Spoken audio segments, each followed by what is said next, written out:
All right, everybody, April 25th, 2024, and guess what is back? Let's go to 8 a.m. on the 25th, and we have our wave Antarctica/South Africa anomaly again. I can't wait for Ventusky to come out and say that this is yet another glitch. 83.3 foot waves, apparently, and take a look at the shape this thing makes right around our little island down here that we have been talking about nonstop. This isn't some USO or anything like that. This is absolutely some sort of energy pulse, a frequency type weapon, because nothing else would cause this program to think it needs to go into this mode where it's causing a wave pool. Now, I don't know exactly what's going on in this area right now. There could be a storm of some sort, but that's not going to produce 70 to 80 foot waves just like we saw with the anomaly from April, which I can actually go back and show you right now. Watch this. Here's April 9th, and we'll move to 8 and 11 p.m., and it's right here. Still here, not removed by Ventusky.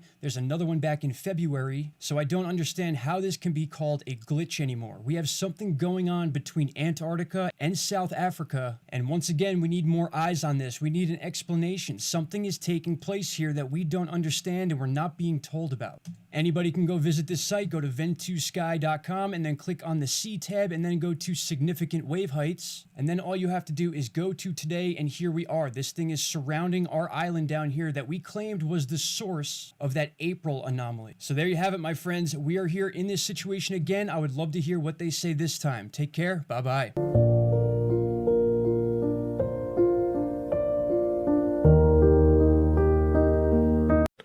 I will start, since we have to be brief. I have already given all pertinent information and supporting documentation to the Senate Intelligence Committee and ARROW. They informed me that all of my information will be recorded for public record and shared with Congress. It is that important. In 2010, I was selected to go down to the South Pole Station in Antarctica for an entire year by Raytheon Polar Services as an employee of a third-party contractor for the National Science Foundation. I function in a dual-role capacity as a tradesman and a firefighter. My responsibilities required me to be more informed than most of my crew and offered me complete access to the facilities. What I learned from this unique experience needs to be shared with the entire world. The technology at the South Pole Station certainly can do what it is presented as its primary purposes, and unfortunately, much more. The IceCube neutrino detector is presented as a passive listening device for the purposes of the science as presented. But I'm going to skip right through the chase, folks. I have provided documentation that proves that the 5,160, what they call DOMs, that are embedded in the ice can actually transmit at 2,047 volts each. That gives us a long list of things to consider. It is effectively a multifaceted directed energy weapons platform that I will list rapidly a few things that it can do. Vehicle detection. We're learning that these off-world craft, on-world craft, ours or other nations, are also emitting neutrinos. So this makes the South Pole Station effectively an air traffic control station for this new level of equipment that nobody's discussing.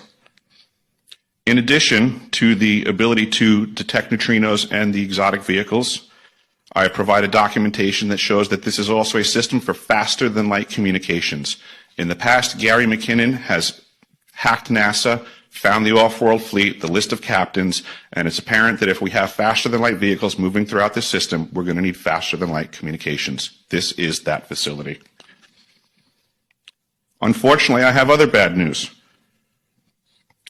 The season that I was there, 2010 to 2011, we converted from construction to operations and maintenance in both the elevated station and the detector array.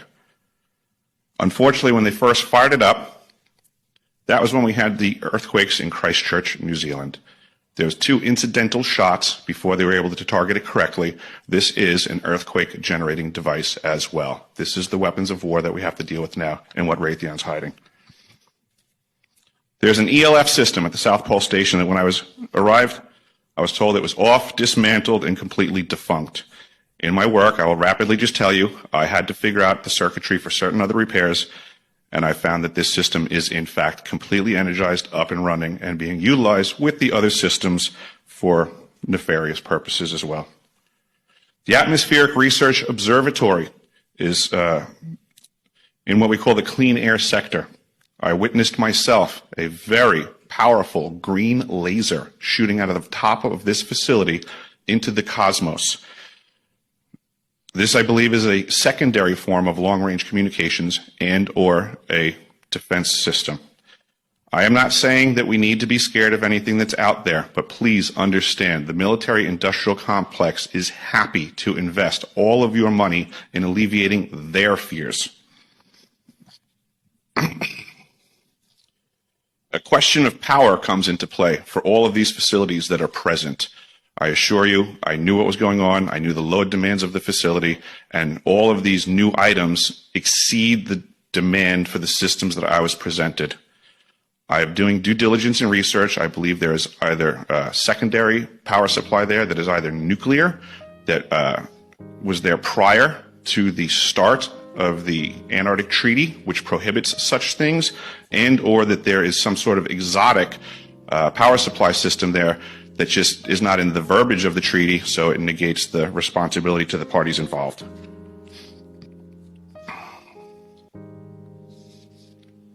I think that pretty much covers it for time. If anybody wants to find out more, I have a website where all this information is at. For brevity, I'll wrap it up, but you can go to deciphering.tv. I've documented all of this stuff, and information is available.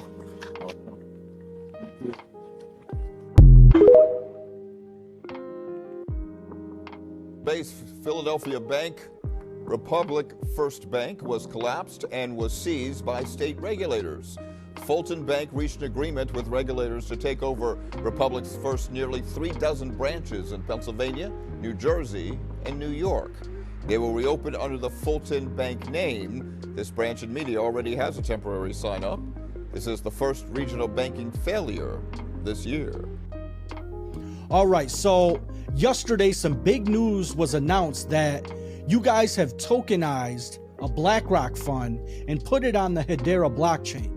Can you confirm or deny if this is a true story? Yeah, I certainly can. It is a true story. As you phrased it there, is exactly what happened. So Archax is a regulated custodian exchange broker in the UK. We have our full crypto registration as well. Price of housing go up because we spent $8 trillion on wars and $16 trillion on COVID, which we didn't have. They print money, which caused the price of everything to go up. 2 years ago, the average cost of a house in this country was $215,000. Today it's $400,000. There's three giant corporations, BlackRock, State Street, and Vanguard. They also own 89% of the S&P 500. They've now decided to buy every single family home in America. If they stay on the current trajectory, they will own 60% of the homes in this country, single family homes, by 2030. But your kids do not have a chance to buy that home because they can't outcompete BlackRock. I'm going to try to change the tax code to make it unprofitable for those companies to compete against your children for housing. I'm going to make a mortgage available to Americans at 3% interest. I'm going to finance those mortgages by selling tax-free bonds on the open market, available to first-time home buyers who will live in that community, who will work in that community. We need to create housing for teachers to keep the best teachers in our schools.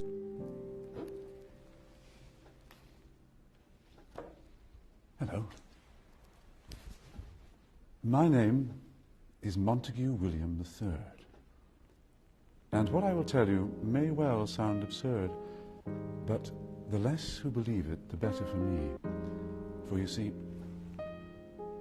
I'm in banking and big industry. For many a year we have controlled your lives, while you all just struggle and suffer in strife.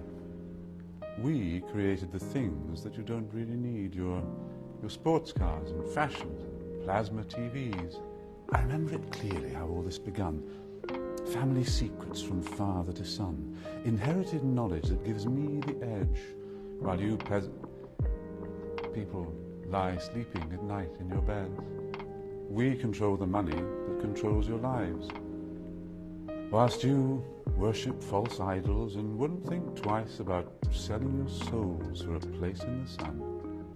These things that won't matter when your time is done. But as long as they're there to control the masses, I just sit back and consider my assets, safe in the knowledge that I have it all, while you common people are losing your jobs. You see, I just hold you in utter contempt. But the smile on my face, well, it makes me exempt. For I have the weapon of global TV, which gives us connection and invites empathy. You would really believe that we look out for you, while we bankers and brokers are only a few. But if you saw that, you'd take back the power. Hence, daily terrors to make you all cower. The panics, the crashes, the wars, and the illness that keep you from finding your spiritual wholeness. We rig the game, and we buy out both sides to keep you enslaved in your pitiful lives. Over time, your money gets you less. Does Bitcoin? Well, in 2012, one Bitcoin bought you this much pizza. In 2016, this much pizza. In 2020, this much pizza. And in 2024, well, you get the gist. Roughly every 4 years, the future supply of Bitcoin is reduced. So historically, you get more, not less. So what is money, and how does it get value? Paper money has value because someone says so. Bitcoin is different. It's like digital gold. It has value for many of the reasons gold does, but that's only the start. Gold originally had value because it was scarce, but no one knows how much is left to dig up. Bitcoin, on the other hand, has a limited supply, 21 million, and it can never be counterfeited. Every day, more people are buying it, making it more scarce, making it more valuable. But you can also split it up, because every Bitcoin is divisible by a lot. Each Bitcoin can be split into 100 million smaller units. So if one Bitcoin was worth $1 million, the smallest unit, called a Satoshi, would be worth 1 penny.